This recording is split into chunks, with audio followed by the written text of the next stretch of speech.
আসসালামু আলাইকুম শেখ। ওয়ালাইকুম আসসালাম ওয়া রাহমাতুল্লাহি ওয়া বারাকাতুহু।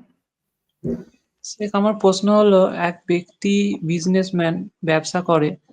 আমাদের এখানে তো আলুর বিজনেস হয়, মানে আলু বস্তা করে কেনে এবং বিক্রি করে। তা সে মোটামুটি 480 টাকা করে ধরুন আলু কেনে বস্তা।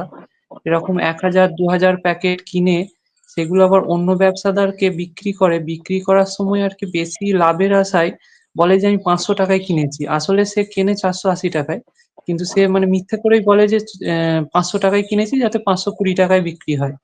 তা এরকম এক ব্যক্তি আমাদের এখানে সে এরকম করেছে অতীতে। এখন সে জানতে পারছে যে অনেক করেছে, এরকম হাজার, হাজার প্যাকেট আলু বিক্রি করেছে। তা এখন সে জানতে পারছে যে না, এটা সে ভুল করেছে। এখন সে তওবা করতে যায়। তা কিন্তু তওবা করতে গেলে তাহলে কি এখন সে নির্দিষ্ট যে ব্যবসায়ীকে ওই যে দিয়েছে সেরকম আলুগুলো তাকে কি সেই টাকাটা ফেরত দিতে হবে? নাকি শুধু তওবা করলেই চলবে? জি, রাসূলুল্লাহ সাল্লাল্লাহু আলাইহি ওয়াসাল্লাম বললেন, যারা ব্যবসাকারী ইন্নাত তুজারা ফুজ্জার, যারা ব্যবসা করে তারা অনেক সময় মিথ্যা কসম খায়, মিথ্যা কথা বলে।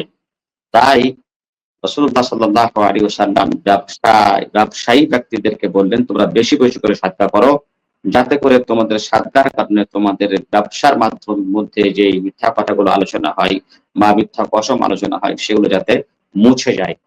তাই যেই ভাই এই কাজ করেছেন বিগতে এবং বিগত দিনে, এবং এখন তিনি অনুতপ্ত হয়ে আল্লাহর কাছে তওবা করেছেন, তার জন্য তওবা যথেষ্ট। তওবা যথেষ্ট। আল্লাহর উপর তওবা করুন, বারবার করে তওবাতুন নাসুহা করবেন, খালেস তওবা করবেন। আল্লাহর কাছে তওবা করলে ইনশাআল্লাহুল আজিজ আল্লাহ রাব্বুল আলামিন ওর বিগত গুনাহ ক্ষমা করবেন এবং ভবিষ্যতে যাতে এই গুনাহ না করে এজন্য দৃঢ় সংকল্প সে নেবেন। জি।